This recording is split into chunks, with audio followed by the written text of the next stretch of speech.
श्रीऋणहर गणपतिस्तोत्रम्। सृष्ट्यादौ ब्रह्मणा सम्यक् पूजितः फलसिद्धये, सदैव पार्वतीपुत्रः ऋणनाशं करोतु मे। त्रिपुरस्य वधात् पूर्वं शम्भुना सम्यगर्चितः, हिरण्यकश्यपवादीनां वधार्थे विष्णुनार्चितः। महिषस्य वधे देव्या गणनाथः प्रपूजितः, तारकस्य वधात् पूर्वं कुमारेण प्रपूजितः। भास्करेण गणेशो हि पूजितश्च विसिद्धये, शशिना कान्तिवृद्ध्यर्थं पूजितो गणनायकः। पालनाय च तपसां विश्वामित्रेण पूजितः।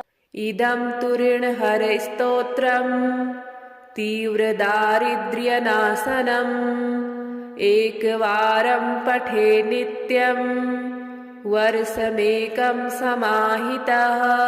दारिद्र्यं दारुणं त्यक्त्वा कुबेरसमतां व्रजेत्।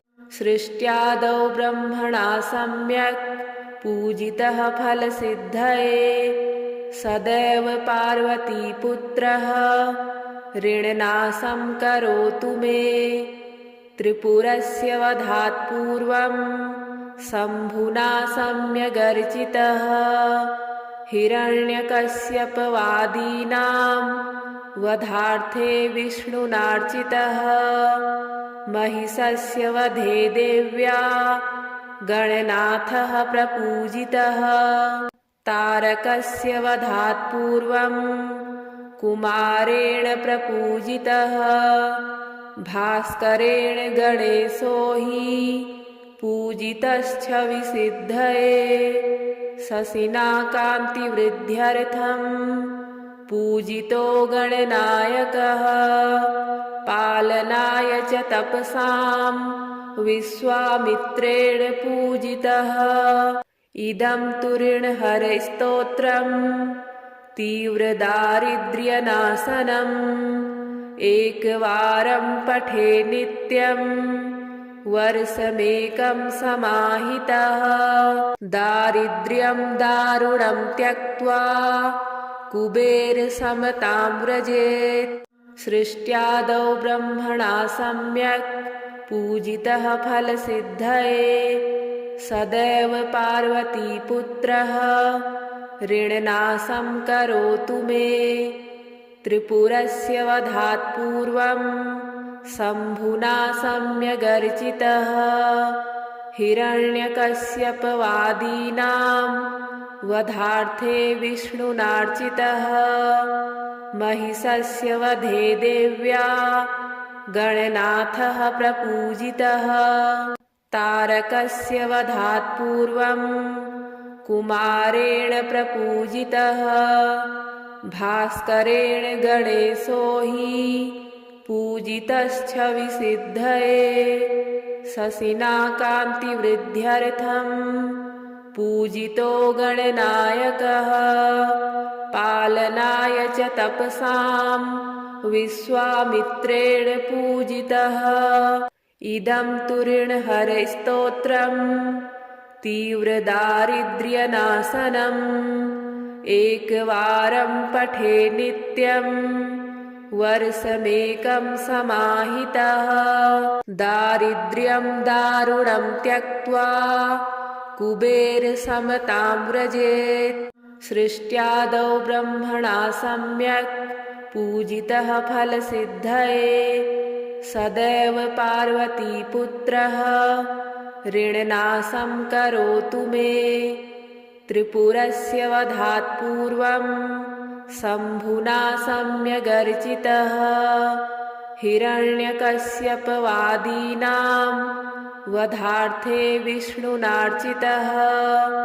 महिषस्य वधे देव्या गणनाथः प्रपूजितः, तारकस्य वधात् पूर्वं कुमारेण प्रपूजितः भास्करेण गणेशो हि पूजितश्च विसिद्धये शशिना कान्तिवृद्ध्यर्थं पूजितो गणनायकः पालनाय च तपसां विश्वामित्रेण पूजितः इदं तु ऋणहरस्तोत्रम् तीव्रदारिद्र्यनाशनम् एकवारं पठे नित्यं वर्षमेकं समाहितः दारिद्र्यं दारुणं त्यक्त्वा कुबेरसमतां व्रजेत् सृष्ट्यादौ ब्रह्मणा सम्यक्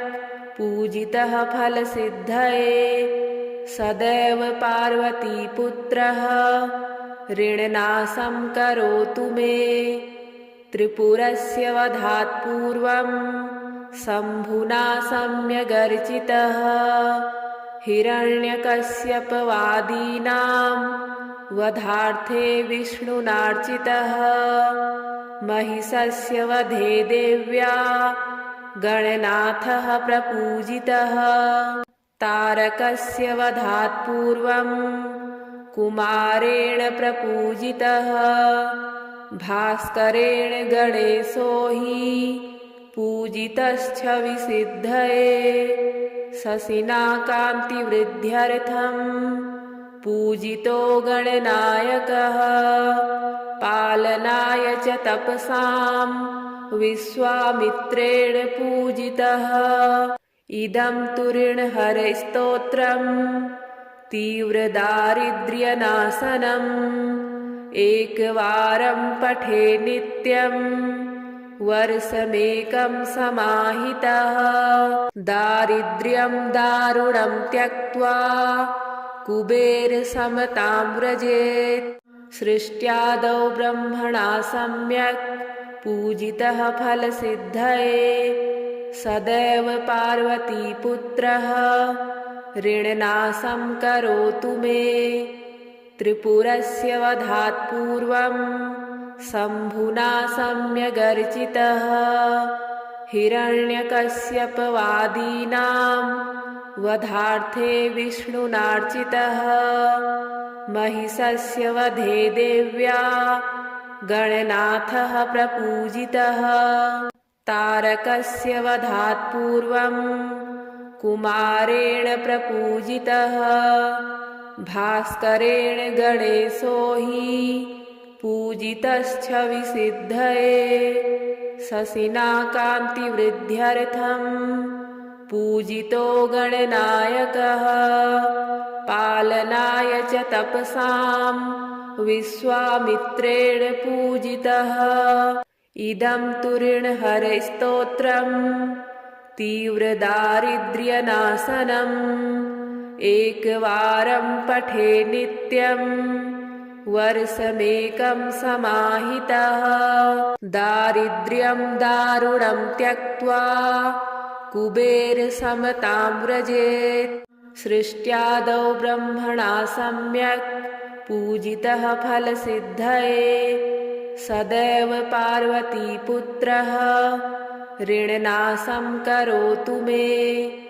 त्रिपुरस्य वधात् पूर्वं शम्भुना सम्यगर्चितः हिरण्यकश्यपवादीनां वधार्थे विष्णुनार्चितः महिषस्य वधे देव्या गणनाथः प्रपूजितः तारकस्य वधात् पूर्वं कुमारेण प्रपूजितः भास्करेण गणेशो हि पूजितश्च विसिद्धये शशिना कान्तिवृद्ध्यर्थं पूजितो गणनायकः पालनाय च तपसां विश्वामित्रेण पूजितः इदं तु ऋणहरस्तोत्रम् तीव्रदारिद्र्यनाशनम् एकवारं पठे नित्यं वर्षमेकं समाहितः दारिद्र्यं दारुणं त्यक्त्वा कुबेरसमतां व्रजेत्।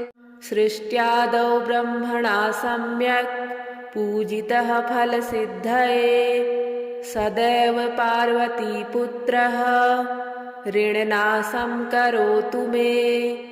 त्रिपुरस्य वधात् पूर्वं शम्भुना सम्यगर्चितः हिरण्यकश्यपवादीनां वधार्थे विष्णुनार्चितः महिषस्य वधे देव्या गणनाथः प्रपूजितः। तारकस्य वधात् पूर्वं कुमारेण प्रपूजितः भास्करेण गणेशो हि पूजितश्च विसिद्धये शशिना कान्तिवृद्ध्यर्थं पूजितो गणनायकः पालनाय च तपसां विश्वामित्रेण पूजितः। इदं तु ऋणहरस्तोत्रम् तीव्रदारिद्र्यनाशनम् एकवारं पठे नित्यं वर्षमेकं समाहितः दारिद्र्यं दारुणं त्यक्त्वा कुबेरसमतां व्रजेत्। सृष्ट्यादौ ब्रह्मणा सम्यक् पूजितः फलसिद्धये सदैव पार्वतीपुत्रः ऋणनाशं करोतु मे।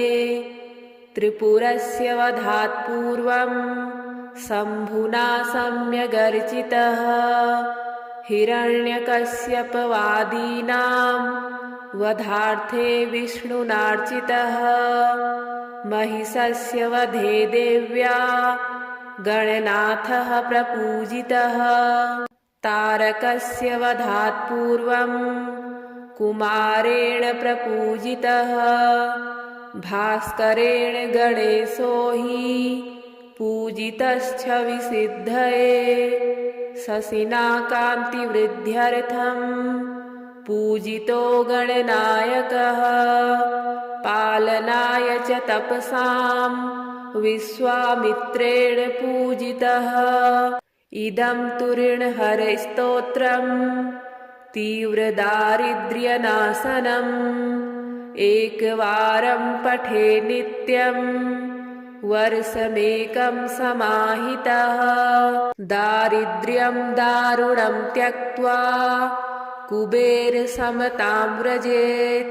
सृष्ट्यादौ ब्रह्मणा सम्यक् पूजितः फलसिद्धये सदैव पार्वतीपुत्रः ऋणनाशं करोतु मे। त्रिपुरस्य वधात् पूर्वं शम्भुना सम्यगर्चितः हिरण्यकश्यपवादीनां वधार्थे विष्णुनार्चितः महिषस्य वधे देव्या गणनाथः प्रपूजितः।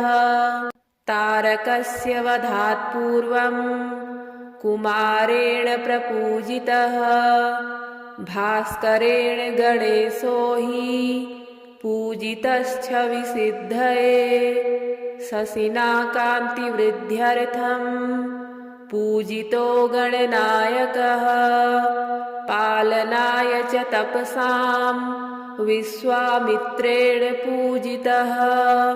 इदं तु ऋणहरस्तोत्रम् तीव्रदारिद्र्यनाशनम् एकवारं पठे नित्यं वर्षमेकं समाहितः दारिद्र्यं दारुणं त्यक्त्वा कुबेरसमतां व्रजेत्।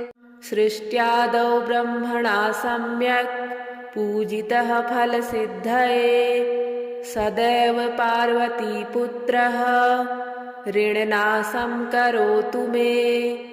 त्रिपुरस्य वधात् पूर्वं शम्भुना सम्यगर्चितः हिरण्यकश्यपवादीनां वधार्थे विष्णुनार्चितः महिषस्य वधे देव्या गणनाथः प्रपूजितः।